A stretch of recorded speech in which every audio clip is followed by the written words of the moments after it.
My life and political thoughts as a tarot reader who thinks YouTube wants to know what the hell I'm thinking. Hello, everybody, and welcome to Anti-Case Tarot. As a tarot reader who reads on love, work, and the relationships, romantic, familial, and platonic, we have in our lives, it's about time I talk about love on this channel. And of course, this is from the lens of my anarchist heart. But I think this applies in general because if you can work out in these scenarios, you're good. All right. 5 things to look for in a revolutionary partner plus a pick-a-pile reading. What are you looking for? Someone you can talk to about everything. Yes, your best friend. Look, when you're too tired to be out at a club, when your kids, if you had some, are gone off on their own, when your friends are too old to visit, you need to be this person's companion. I was once told, if the revolution happens, my husband and I still make sense. That's the right partner. If the world is completely different 10 years from now, does this relationship, does this connection still make sense? Right? If it looks like the revolution didn't, am I crooked? If it looks like this revolution didn't reach its final goal yet, and there's no cafes, and not for miles and miles, will you want to sit under a tree and drink a glass of water with this person and call that a beautiful time together? That's the right partner. Revolution doesn't usually come while times are great. Can you live through the revolution with this person? Can you live in the bush with them? Can you live in a cold building with them? If AI leaves us all homeless, can you live on the street with this person? Would they spend their life with you even if you both have nothing left?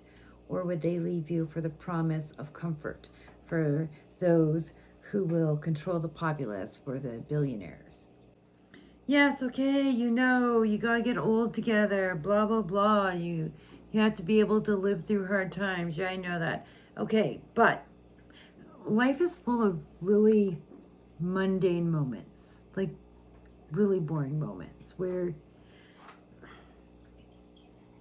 you're not going to get through those really mundane moments if this isn't somebody you can sit with when you're like 78 and like you don't have the energy to do anything other than talk to each other. If you have a best friend and they are a good best friend, you can probably say that it's about your friend. Unless they married their other best friend, then maybe you feel a little bit screwed. Sorry, I know that was like rough and real statement, but I talk to you all on the phone. I see it in your cards. And yes, this is why if you're single, you do need single best friends who also fit this bill until you find that person. So let's get back to finding love and being hopeful. All right. So you need to find that person and hope that they want to spend their life with you. That was not a helpful statement, Krista, and that is what I wrote. Okay. All right. Also, we should try to become the partner we want to find. We all, however, need a bit of work, right? So, we, as in us and our future partners, all need some revolutionary relationship skills. When the world seems on its head, can we talk to our best friends about it? Your friendships, they're like a good window into who you will be in a relationship. And tip 1 is best friend. Yes, your best friends are exactly what you're looking for. So if you can be best friends with this person, then you can probably spend your lives together. All right. So, but they're also a good window. Can you let your best friends process without you internalizing and being like, what are they doing? What are they thinking about? Oh no, do they think terrible things about me? Can we process and then come together? Do you trust your friends' opinions? Look, if you get sick, your partner might have to make your decision. So, do you trust their opinions? But also, yeah, do you trust their opinion when it's time to fight the government, when it's time to run, when it's time to build new? Do you trust their opinions? All right. In revolution, you both need to be able to leave your partner and trust you will both come back together at times. At other times, you need to be able to say, come with me, let's do this together. This isn't trust because we don't know the outcome. This is faith, because in a revolution, there is no promise you will return, just that you will do your best to do so. In revolution, you need to be able to leave and to be left without going crazy. This is about what is going on in your head. You can love someone, miss someone, think of them often, and not go crazy wondering where they are. Are they okay? And it's a skill. You just hope and have faith they are, unless you were told otherwise. You cannot abandon the responsibilities you stayed to tend to because you were worried. You cannot abandon or fuck up the mission because you are worried. If you or your beloved can have faith, you won't have jealousy unless one of you is disloyal, because then the other will feel it if you guys have faith. All right. And I had a thought back a bit, and what was it? This isn't a level of faith I always had in various aspects in life, but also in people. And I eventually figured it out with my kids. I really figured it out. My eldest moving, onto like the other side of the country. My middle child doing land back work. I needed to be able to figure out this sort of faith. All right. So, find your tip 1 is your best friend. Tip 2, can talk and can process with you even under stress. And tip 3 is have faith. But my big caveat here, not all spiritual people have faith. If their spirituality is rooted in fear, their faith level is likely to be low, because that isn't faith. Faith isn't fear or else. Faith is a sense of peace in knowing that those you trust in will do what they can, while you also do what you can. If you're spiritual, it is good to have the same faith that the gods are by your side, but also doing what they need to be doing while you do what you need to be doing. The outcome isn't a guarantee, as there are many spiritual beings and gods and many humans out and about many things. And here on earth, we are pretty responsible for the going-ons of the good and ill wishes around here. All right, so that's understanding what I mean when I say faith. Trust is something else also, but faith is something you would need in a revolutionary standpoint, because, like I said, no one can promise you the outcome. Like, your partner in trust can say, I promise not to cheat on you, and you trust them to not cheat on you, right? They can make that guarantee and either keep it or not keep it. But, do I promise not to have the plane I'm flying in crash out of the sky? No, I can't promise that. But I can ask you to have faith in that and let me go through the whole process of flying and let you know all went good when I get around to it. Faith. Okay, next, can you be bored together? And can you sit beside each other and do your own thing? And I don't mean scroll. I do not mean scroll. That is so unhealthy for us, because that's not doing your own thing. It's ignoring someone beside you for other people, specifically other people who aren't there. I'm not saying never have a phone conversation, because that's how we keep in touch, right? But like, somebody who sits and talks on the, back in my day when we sat and talked on the phone, someone who sat and talked on the phone all day, especially if they were like your roommate or something and you were younger, like, they sucked, because you never got to talk to them, you never got to interact with them, right? So scrolling is the same thing, because you're ignoring them for someone else. So that's different than like what I do mean, which is, can you read or draw or write or work on a puzzle? Okay, maybe not a puzzle, because I like to do those together, but sometimes quietly, usually quietly, side by side. Like side by side play when you're really little. Can you do that? This is about needing a person, but not needing them for entertainment, right? And alongside that, can you be bored? Can you be bored? And you need this as a revolutionary skill. So if you're captured, you need to be able to be bored and not go crazy. You need to be okay with your thoughts, right? If you have to hunker down and do nothing together for a mission, you have to be quiet and not go crazy. For the love and care of your loved ones, so you don't drive them crazy. And more everyday situation, what if the power goes out? You have to be good company, because that happens without a revolution. So, tip 4, do you want to be with them in a 4-day power outage? Whether the weather or the fascists keep you stuck inside for a bit. We need partners like this, just for life as we know it. But I think it might also be prudent for what's coming.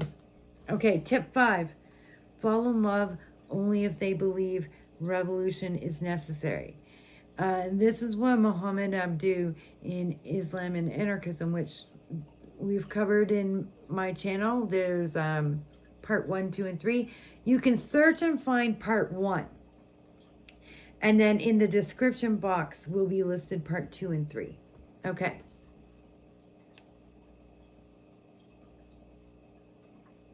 So, and this is what he calls shared ethical, political, and spiritual values. Yes, this is what we need in revolution and in relationships. You don't want to head off to the revolution married to a fence sitter who thinks it might be best to just, sit here and trust the authorities the minute it gets hot.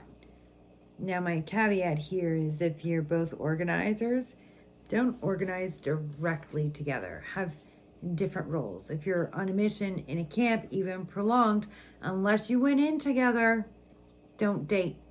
So don't date in your cell, but like a cell with a current couple is fine.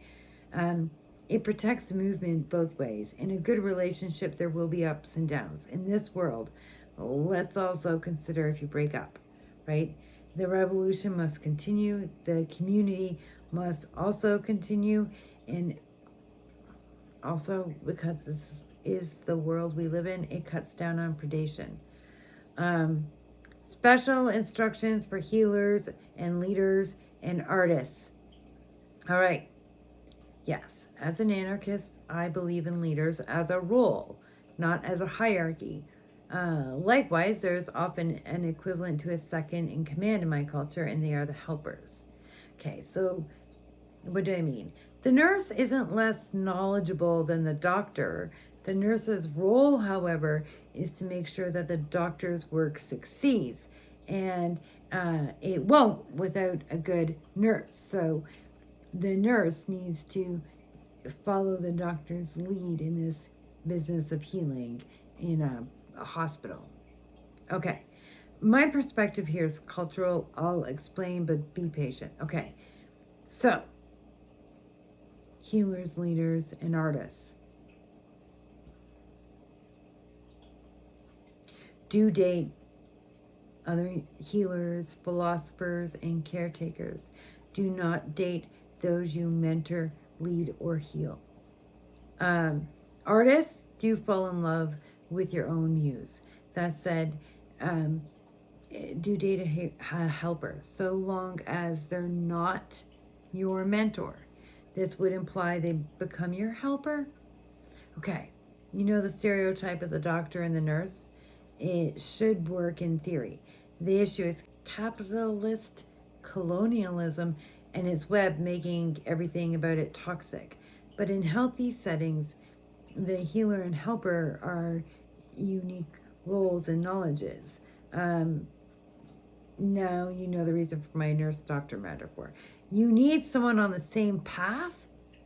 In a healthy setting, the healer and the helper are unique sets of roles and knowledges that are both necessary. They aid the success of the work. Okay?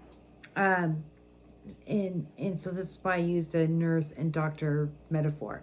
You need someone on the same path because these kinds of roles, healers, leaders, and artists, they take a lot of energy and a lot of work. And it usually takes someone who understands the passion of the work, but can be beside you. Why are there more male writers, or probably artists in general? Like, it looks like there's more male musicians, but they've studied it and know for sure why there's more male writers, and it's because there's a woman caretaking them. Because there's a woman caretaking their mad passion. Let's in the future not make this sexually divided, but know your counterparts. Aren't all these people in movements? Yes, all these people are together often in a good holistic movement. But go in together, sure. But don't get together under like adrenaline. It won't work out. And if you're planning all of your community's actions together, one of you might lose everything rather than split the community or movement. So meet through affiliation so that somebody has a community to return to. Meet in affiliation, work in parallel when you can, and that's why you hook up at a powwow. You mix the genes and you reduce the infighting. And I say that because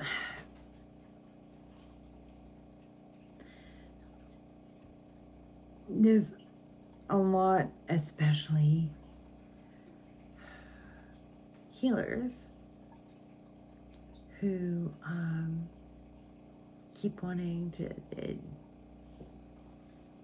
just date regular people who end up needing your healing. Your person should never need your healing. They shouldn't need something from you.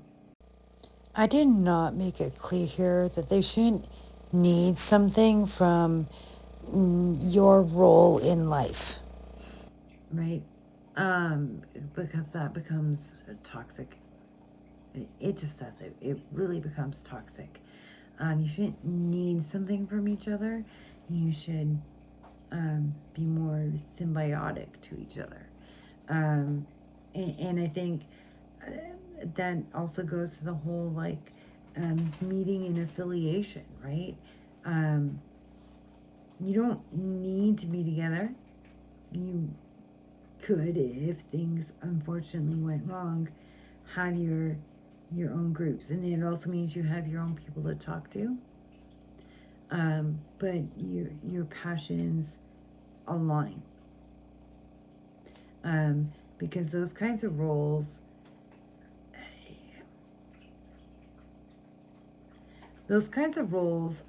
often do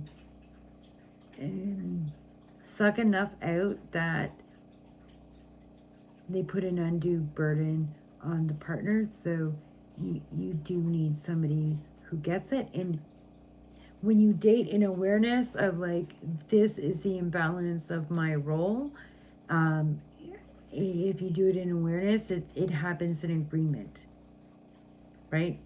Um, whereas when they were looking at like why there's all these more successful male artists, or writers, now I forget which one, artists, let's just say, we're using artists generalized anyway, artists, um, yes, why was because they had somebody caretaking them, and women artists generally didn't. But also, a lot of times, those women artists who never made it were with these male artists. And that, uh, you know, those were not relationships where it was likely agreed upon, and, you know, it will be great for both of us, and blah, blah, blah. It would have been unequal. Those are my thoughts on tips to look for in revolutionary partners. And since we're talking about revolutionary partners, I think it was necessary to include that last part. Okay.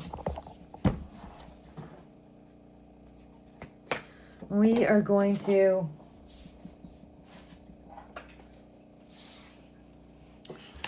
have a card for 3 cards. We're going to use 1 card for each pot. It's not even, I said pick a pile, but we're going with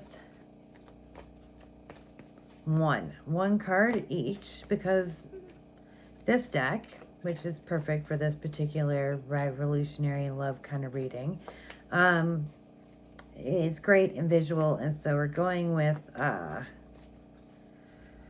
1 card for each person. Okay, for each pile.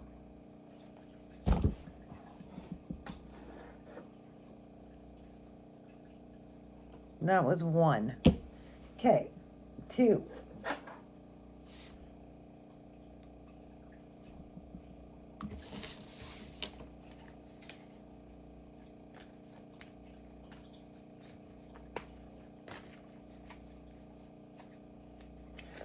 Oops. We're just putting it down. We're going to look at them in a minute. Hang on.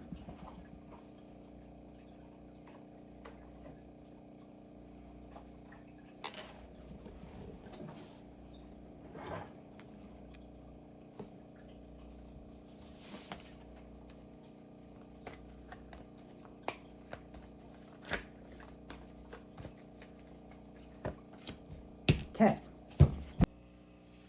All right, so we have number 1, number 2, and number 3.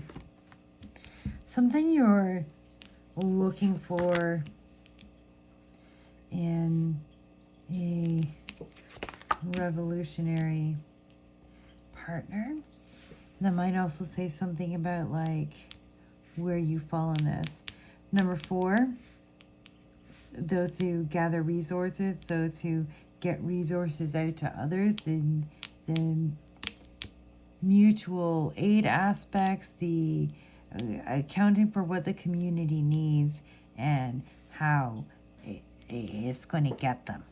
All right, the resources for the movement, the resources for the community, figuring out where they go to, and this can be like also folks in community, because this can also look at like staying down and listening to what's going on. So that's what you're looking for here. Here, it's called revolution. This is right in the heart of it. And those who can get right down and dirty, those who or those who know what it takes, and can understand how, like I said, that part where like can you wait at home, right? Can you wait at home? And if you can wait, but also like if and can you leave? But I think it's good to be both, because you want a partner who gets this and understands it. So maybe sometimes it will be their mission. So like I said, that back and forth. And the artists and muses, the healers, the helpers, that's what you're looking for if you chose number 3. And think about the qualities those roles both most need in support. And if you're choosing your person in parallel to you, what you need, what you can give, right? Can you give that same thing back? And if you're in one of these other places, but this is what you need and looking for, how do you also fulfill that and be that good revolutionary partner back? But if you chose this card, you're in this realm anyway. Or like I said, healers can date leaders, right? And that's where it's at, folks. I was asked, like, hey, by a client, I watch your YouTube channel. How come you never cover this stuff? So here we are. Okay, here we are. I hope everybody enjoyed that, and we will talk to y'all later, folks.